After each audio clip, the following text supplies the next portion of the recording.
Hi guys, welcome to future academy. ஓகேவா? நம்ம அகாடமியில் என்ன செய்ய போகிறோம் அப்படின்னு கேட்டிங்கன்னா, ஆகஸ்ட் 15 வந்து குரூப் 1 மெயின்ஸுக்கு தேவையான டெஸ்ட் பேட்ச் வந்து ஸ்டார்ட் ஆக போகுது. ஓகேங்களா? இந்த டெஸ்ட் பேட்ச் பற்றி உங்களுக்கு டீட்டெயில்ஸ் வேணும் அப்படின்னா நம்ம அகாடமி நம்பர் வந்து டிஸ்கிரிப்ஷனில் கொடுக்குறோம். தேவைப்படுறவங்க கால் பண்ணி இதை பற்றி ஃபர்தர் டீட்டெயில் தெரிஞ்சுக்கலாம். ஓகேங்களா? இப்போ நம்ம வந்து பார்த்தோம் லாஸ்ட் கிளாஸ்ல வந்து நியூக்ளியர் ஃபிசிக்ஸ் பற்றி units of nuclear radioactivity அப்படின்னு பார்த்தோம் நியூக்ளியர் ஃபிசிக்ஸில்.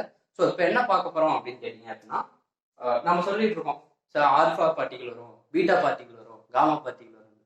ஸோ ஆல்ஃபா பார்ட்டிகல்னா என்ன, பீட்டா பார்ட்டிகல்னா என்ன, காமா பார்ட்டிகல்னா என்ன? ஸோ பார்க்குறோம். ஆல்ஃபா ரேஸ், அதுக்கடுத்து ரெண்டாவது பீட்டா ரேஸ், பீட்டா ரேஸ். மூணாவது காமா ரேஸ், காமா ரேஸ். இது மூணு தான். இப்போ ஒரு ரேடியோ ஆக்டிவிட்டி ரியாக்ஷன் நடக்குது அப்படின்னா இந்த மூணு ரேஸ்னா அதுல இருந்து வெளிப்படும். சரிங்களா? இந்த மூணு ரேஸ் பார்த்தீங்க அப்படின்னா ஹார்ம்ஃபுல் ரேடியேஷன். சரிங்களா? மனிதருக்கு பார்த்தீங்க அப்படின்னா தீங்கு விளைவிக்கக்கூடிய ஒரு கதிர்வீச்சு. சரிங்களா? ஓகே, ஃபர்ஸ்ட் பார்க்குறோம்.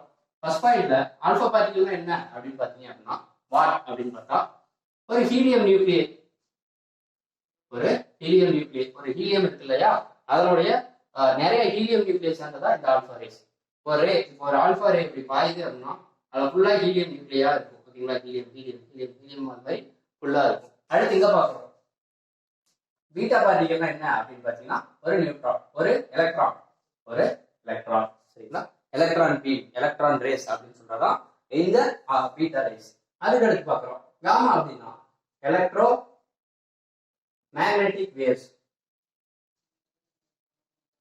இதுல எந்த விதமான பார்ட்டிகிள்ஸோ அது எதுவுமே கிடையாது. ஜஸ்ட் ஒரு அலை, ஜஸ்ட் ஒரு அலை, மின்காந்த அலையில ஒரு அலை தான் என்னது அப்படின்னு பாத்தீங்கன்னா காமா ரேஸ். ஓகே, ரெண்டாவது விஷயம் இதனுடைய சார்ஜ் என்ன சார்? ஓகேங்களா? இதனுடைய சார்ஜ் என்ன அப்படின்னு பாத்தீங்கன்னா எதுக்கு என்ன சார்ஜ் அப்படின்னா +2 சார்ஜ்.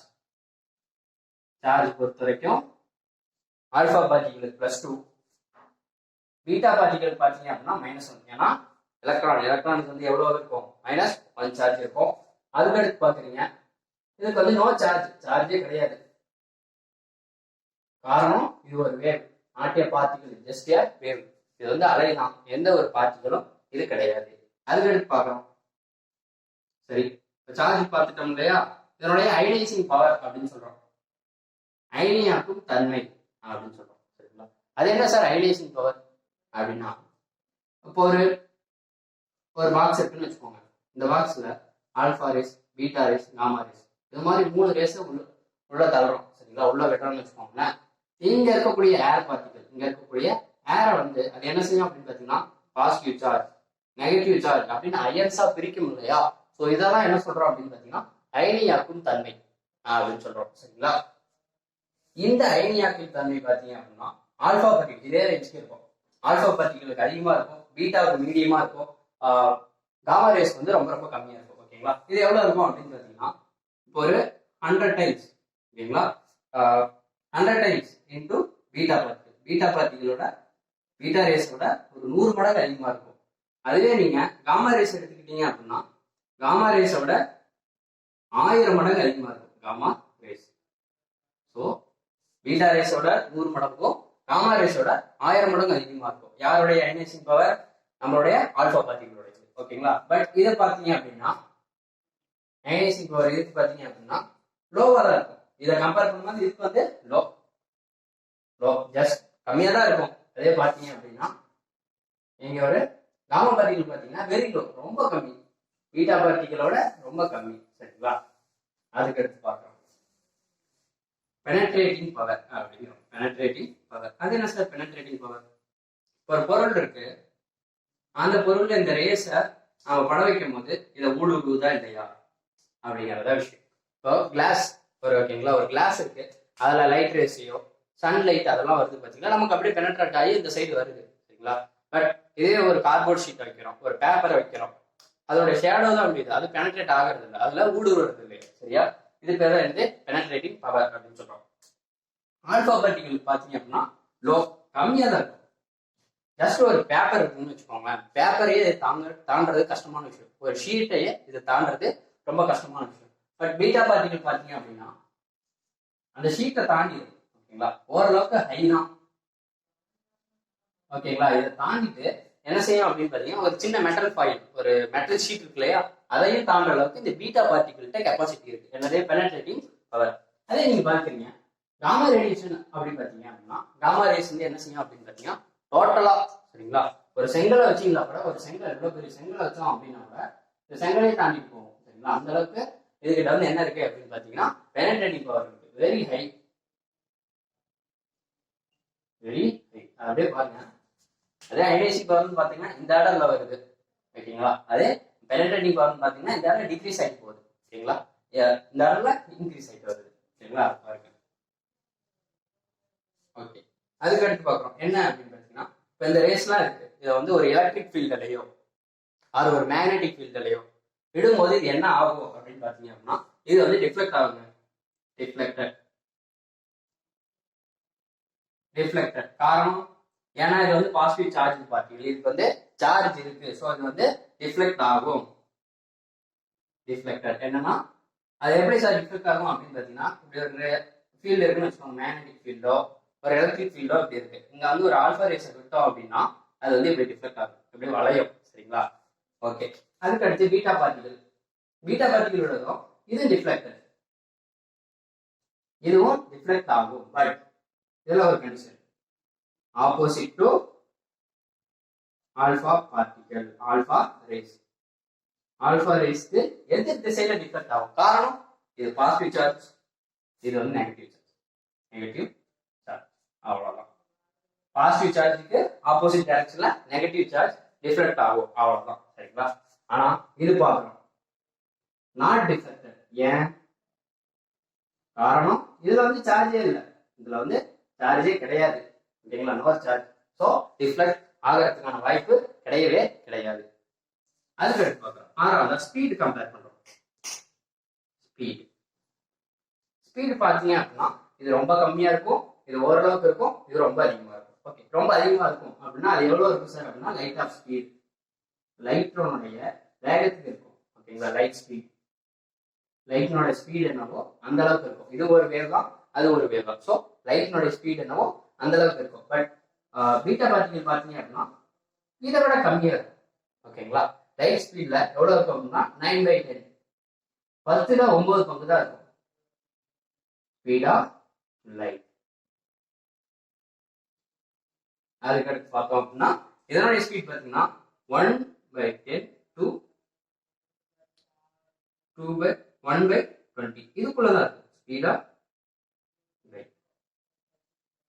ஸோ இது பார்த்தீங்க அப்படின்னா இது ரொம்ப கம்மி, இது ஓரளவுக்கு இருக்கும், இது ரொம்ப அதிகமா இருக்கும் சரிங்களா. ஸோ இதை பார்த்துக்கோங்க. இந்த டிஃபரன்ஸ் உங்களுக்கு கேட்கலாம் ஓகேங்களா. Which statement is correct, reason ஏன் இது டிஃப்ளெக்ட் ஆகுது, ரீசன் சொல்லுங்க. ஏன் ஆல்பா பார்ட்டிகல் வந்து பீட்டா பார்ட்டிகளுக்கு ஆப்போசிட் டைரக்ஷன் டிஃப்ளெக்ட் ஆகுது, what is the reason. Reason and assertions கேட்கலாம்.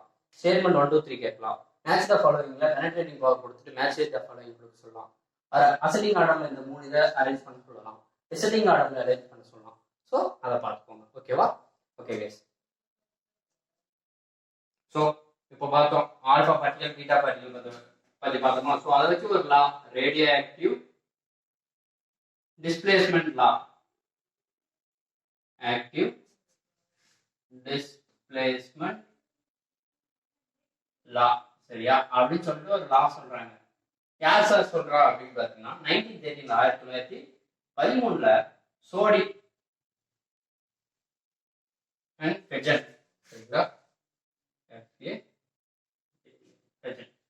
ரெண்டு பேரும் என்ன செய்யறாங்க அப்படின்னு பார்த்தீங்கன்னா ஒரு லாவை ஃப்ரேம் பண்றாங்க. அதுல ஒரு 2 விஷயம் சொல்றாங்க.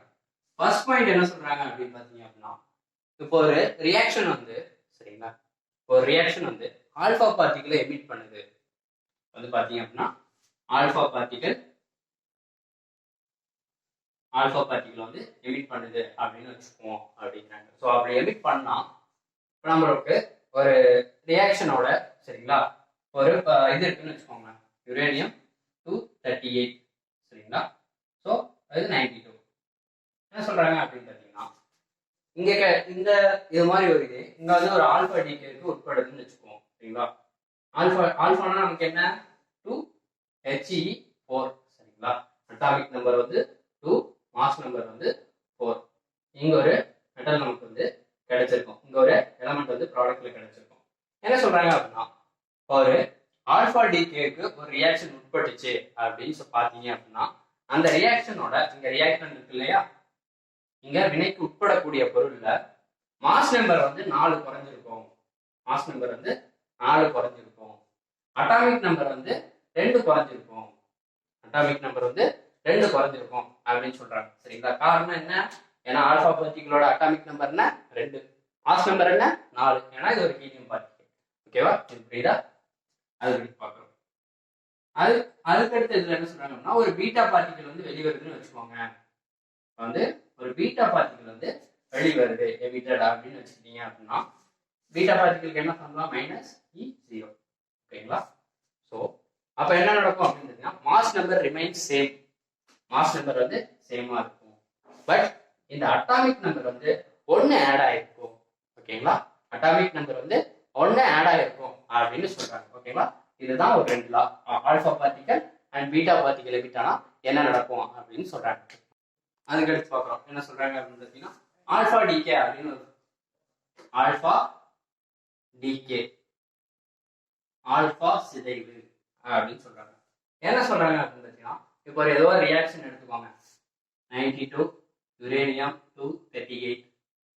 இதுல வந்து ஆல்பா வந்து வெளியேறுது 2He4. ஸோ இங்க வந்து உங்களுக்கு தோரியம் கிடைக்கும் He234. ஓகேவா? இப்படி ஒரு பொருள் வந்து ஆல்பா ரேடியஸ், ஆல்பா பார்ட்டிகல் வந்து ஆல்பா நியூக்ளியஸ் வந்து வெளியாகுது அப்படின்னா என்ன நடக்கும்? அதுதான் இன்னும் அந்த லாவில் சொன்னாங்க இல்லையா, அதே விஷயம் தான் இங்கேயும் அப்படின்னு சொல்றாங்க. அட்டாமிக் நம்பர் வந்து 2 குறைஞ்சிருக்கும், மாஸ் நம்பர் வந்து 4 குறைஞ்சிருக்கும் அப்படின்னு சொல்றாங்க. அதுக்கு அடுத்து பாக்குறீங்க, இது வந்து ஆல்பா டிகே. ரெண்டாவது பார்ட்டிகல் என்ன? Beta decay. பீட்டா டிகேல என்ன சொன்னோம்? மாஸ் நம்பர் வந்து எந்த சேஞ்சும் ஆகாது, அட்டாமிக் நம்பர் வந்து 1 ஆட் ஆயிருக்கும் அப்படின்னு சொன்னோம் இல்லையா. ஸோ அதே தான். எக்ஸாம்பிள் பார்த்தீங்க அப்படின்னா பாஸ்பரஸ் 32 615. இது வந்து ஒரு பீட்டா டிகேக்கு உட்படுது. -1 E0. ஸோ நம்மளுக்கு ப்ராடக்ட்ல என்ன நடக்கும்? அட்டாமிக் நம்பர் வந்து 16 மாதிரி இருக்கும். ஓகேங்களா? மாஸ் நம்பர் வந்து அதே 32 கண்டினியூ ஆகும். அதே 32 கண்டினியூ ஆகும். ஸோ இதுதான் கான்செப்ட். இப்போ எங்க பாருங்க, அட்டாமிக் நம்பர் என்ன ஆகுது? 1 ஆட் ஆகுது. 15ல இருந்து 16 ஆகுது. ஏன் இங்க வந்து -1 ஒரு பீட்டா டிகே வந்து வெளியாகுது. மாஸ் நம்பர் அப்படியே இருக்கு, ஏன்னா இங்க 0 தான். அண்ட் இன்னொன்று பார்த்துக்கோங்க, இந்த சைடு என்ன இருக்கோ இந்த சைடு அது ஈக்குவலா இருக்கும். அட்டாமிக் நம்பர்னு எடுத்தீங்க அப்படின்னா 238 ஈக்குவல் டு 234 + 4. ஓகேங்களா? இந்த இது ஈக்குவலா இருக்குன்னு வச்சுக்கோங்களேன். அண்ட் இங்க இருக்கிற ரெண்டும் ஆட் பண்ணுங்களா, இதுக்கு ஈக்குவலா இருக்கணும். ஸோ அதே 50. இந்த சைடு பார்த்தீங்க அப்படின்னா 16 - 1, ஸோ 15 வந்துடும். ஓகேங்களா? அதுக்கு அடுத்து பார்க்குறோம். மூணாவது பார்ட்டிகல் என்ன நமக்கு? Gamma decay. காமா டிகே என்ன சொல்றாங்க அப்படின்னு பார்த்தீங்கன்னா, no change in atomic number and mass number. இப்போ வந்து ஒரு ரியாக்ஷன்ல வந்து காமா டிகே ஆகுது அப்படின்னா அந்த ரியாக்ஷன்ல வந்து எந்த விதமான அட்டாமிக் நம்பரும் சேஞ்ச் ஆகாது, எந்த விதமான மாஸ் நம்பரும் சேஞ்ச் ஆகாது. காரணம் இது ஒரு ஜஸ்ட் ஒரு வேவ். சரிங்களா? ஜஸ்ட் ஒரு வேவ், அதுதான் காரணம். சரிங்களா? இதுக்கு எந்த விதமான சார்ஜும் கிடையாது, எந்த விதமான எலக்ட்ரானும் இடத்துல கிடையாது. ஓகேவா? ஸோ அடுத்து பார்க்குறோம், எதை பற்றி பார்க்குறோம் அப்படின்னு பார்த்தீங்கன்னா, நியூக்ளியர் ஃபிஷன், அணுக்கரு பிளவு. சரிங்களா? அது என்ன சார் அணுக்கரு பிளவு? ஒரு அணுக்கரு இருக்கும். சரிங்களா? அந்த அணுக்கரு என்ன செய்யும்? ஒரு 2 3 பிரியும். இதைதான் நம்ம என்ன சொல்றோம் அப்படின்னு பார்த்தீங்கன்னா அணுக்கரு பிளவு அப்படின்னு சொல்றோம். சரிங்களா? இதுதான் ரொம்ப முக்கியம் உங்களுக்கு, nuclear fission and nuclear fusion. சரிங்களா? அணுக்கரு பிளவு மற்றும் அணுக்கரு இணைவு அப்படின்னு 2 ரியாக்ஷன் இருக்கு. இந்த ரியாக்ஷன் தான் ரொம்ப ரொம்ப முக்கியம். ஏன்னா இந்த ரியாக்ஷன் தான் இந்த ரேடியோ ஆக்டிவிட்டி. ஓகேங்களா? இந்த நியூக்ளியர் பிசிக்ஸ்லயே ரொம்ப முக்கியமான விஷயங்கள் 2 கான்செப்ட். ஓகேங்களா? ஃபர்ஸ்ட் பார்க்கலாம். ஓகே, நியூக்ளியர் ஃபிஷன் சொல்லிட்டோம். இதை யாரு சார் கண்டுபிடிச்சா அப்படின்னு பார்த்தீங்கன்னா 1939ல ஜெர்மனியை சேர்ந்த 2 பேர். ஜெர்மனி நாட்டை சேர்ந்த 2 பேர். யார் யாரு? Otto Hahn and Strassmann. ஓகேங்களா? இவங்க 2 பேர் என்ன செய்யறாங்க அப்படின்னு பார்த்தீங்கன்னா, நியூக்ளியர் ஃபிஷன் அப்படின்ற ஒரு ரியாக்ஷனை கண்டுபிடிக்கிறாங்க. ஓகே, நியூக்ளியர் ஃபிஷன்னா என்ன அப்படின்னு பார்த்தீங்க அப்படின்னா, ஒரு யுரேனியம் பார்ட்டிகல் இருக்கு, ஒரு யுரேனியம் இருக்கு. இதில் வந்து என்ன செய்யணும் அப்படின்னு பார்த்தீங்கன்னா, ஒரு நியூட்ரான் எடுத்து இதில் பம்பார்ட்னு சொல்லும் போது அடிக்கும் போது என்ன ஆகும் அப்படின்னு பார்த்தீங்கன்னா, இது வந்து என்ன ஆகும் அப்படின்னு பார்த்தீங்கன்னா, சிலவடைஞ்சு சில ஸ்மாலர் நியூக்ளியை, சரிங்களா, ஸ்மாலர் நியூக்ளியை தரும். பிளஸ் இது கூடவே நியூட்ரான்ஸும் வெளிவரும், சில நியூட்ரான்ஸும் வெளிவரும். ஓகேங்களா, எக்ஸ் நியூட்ரான், சில நியூட்ரான்ஸும் வெளிவரும். ஸோ இதை தான் என்ன சொல்றோம் அப்படின்னு பார்த்தீங்கன்னா நியூக்ளியர் ஃபிஷன். ஓகேங்களா, நியூக்ளியர் ஃபிஷன் அப்படின்னு சொல்றோம் அப்படின்னு கண்டுபிடிச்சாங்க. ஓகேங்களா, splitting up of heavier nucleus into smaller nucleus. சரிங்களா, ஒரு பெரிய நியூக்ளியர் என்ன ஆகுது அப்படின்னு பார்த்தீங்கன்னா சின்ன 2 நியூக்ளியா வெளியே பிரியுது. ஓகேங்களா, அண்ட் அது எப்படி நியூட்ரானோட எமிஷனோட, சரிங்களா, நியூட்ரானை வெளிப்படுத்துது. சரிங்களா, அவ்வளோதான். எக்ஸாம்பிள் பார்த்தீங்க அப்படின்னா யுரேனியம் 235 இருக்கு, 90 பிளஸ் இதில் என்ன செய்யறோம், ஒரு நியூட்ரான் எடுத்து பம்பார்ட் பண்றோம். சரிங்களா, ஒரு நியூட்ரான் எடுத்து பம்பார்ட் பண்றோம்.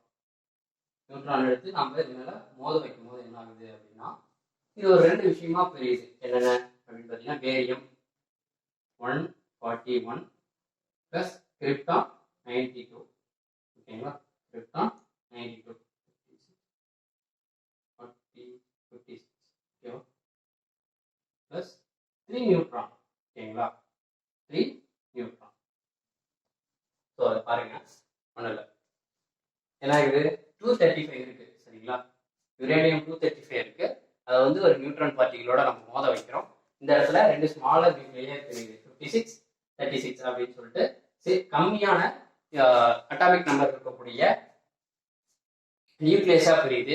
அதனோட என்ன எமிட் ஆகுது அப்படின்னு பார்த்தீங்கன்னா, முன்னாடி சொன்ன மாதிரி நியூட்ரான் வந்து தனியா எமிட் ஆகுது. எவ்வளோ அப்படின்னு பார்த்தீங்கன்னா 3 நியூட்ரான் வந்து வெளியாகுது. ஒரு ரியாக்ஷன்ல 3 நியூட்ரான் வருது. இந்த ரியாக்ஷன் என்ன சொல்றோம் அப்படின்னு பார்த்தீங்கன்னா நியூக்ளியர் ஃபிஷன் அப்படின்னு சொல்றோம். சரிங்களா, ஸோ இப்போ பார்க்குறோம், அதுக்கு அடுத்து பார்க்குறோம் என்ன அப்படின்னு பார்த்தீங்கன்னா, ஓகே, இப்போ நியூக்ளியர் ஃபிஷன் சொன்னோம் இல்லையா, அதில் சில கான்செப்ட், சில விஷயங்கள் இருக்கு. என்ன ஃபர்ஸ்ட் விஷயம், ஓகே, என்ன அப்படின்னு பார்த்தீங்கன்னா ஃபியூசிபிள் மெட்டீரியல் அப்படின்னு சொல்றாங்க. சரிங்களா, ஃபியூசிபிள் ஃபியூஷனபிள் மெட்டீரியல். அது என்ன சார் ஃபியூஷனபிள் மெட்டீரியல் அப்படின்னு பார்த்தீங்க அப்படின்னா, எந்தெந்த பொருள் வந்து என்ன செய்யும், இந்த ஃபிஷன் ரியாக்ஷனுக்கு உட்படும். சரிங்களா, பார்த்தோம், நம்ம எக்ஸாம்பிள் பார்த்தோம், யுரேனியம் 235 அப்படின்னு சொல்லிட்டு பார்த்தோம். சரிங்களா, பட் இதுவே அதுக்கு முன்னாடி ஆல்பா டிகேவோட ஒரு பார்ட்டிகல் பார்த்தோம், 92 யுரேனியம் 238.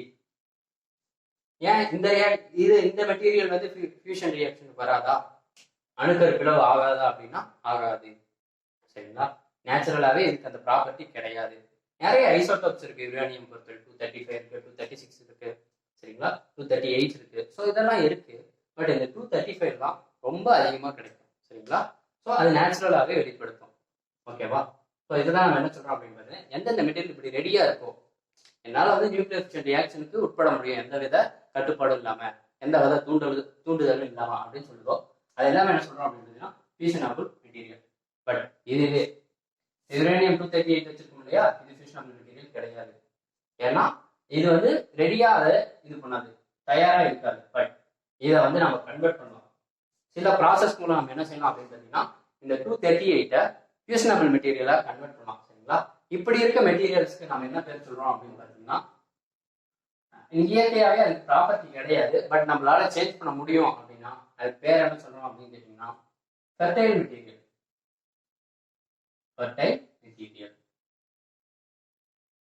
இதுக்கு இயற்கையாகவே அந்த ப்ராப்பர்ட்டி கிடையாது, பட் நம்மளால அதை கன்வெர்ட் பண்ண முடியும்.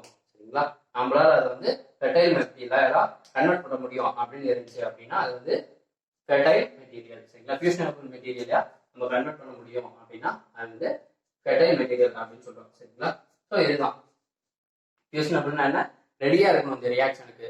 நான் ஃபியூஷனபிள்னா இந்த ரியாக்ஷனுக்கு வந்து உட்படாது. சரிங்களா, அதே பார்க்குறோம். ஃபெர்டைல் மெட்டீரியல்னா என்ன, ஒரு மெட்டீரியல் இருக்கும், அந்த மெட்டீரியல் வந்து நம்மளால ஃபியூஷனபிள் மெட்டீரியலா சேஞ்ச் பண்ண முடிஞ்சா அதை என்ன சொல்றோம் அப்படின்னு பார்த்தீங்கன்னா ஃபெர்டைல் மெட்டீரியல் அப்படின்னு சொல்றோம். சரிங்களா, அடுத்து ரெண்டாவது ஒரு கான்செப்ட் இருக்கு, செயின் ரியாக்ஷன். செயின்னா என்ன, ஒரு சங்கிலி தொடர். இப்படி அப்படியே போயிட்டே இருக்கிறதா. ஸோ அதுதான் இங்கே நடக்குது. என்ன ஆகுது, நம்ம போன ரியாக்ஷன்ல பார்த்தோம் 92 யுரேனியம் 235 என்னாச்சு, ஒரு P6 கொண்ட பேரியம் ஆகும் பிளஸ் கிரிப்டான் ஆகும் PA ஆகும்.